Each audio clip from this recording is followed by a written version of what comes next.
UNHCR multifunctional team is now on the way to a distribution point where non-food items will be distributed to affected families. We are now in a collective shelter where distribution is taking place.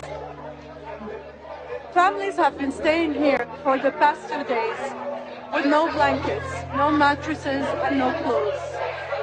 UNHCR, with their partners, will distribute some poor relief items today to make people's life easier as much as possible in the current circumstances.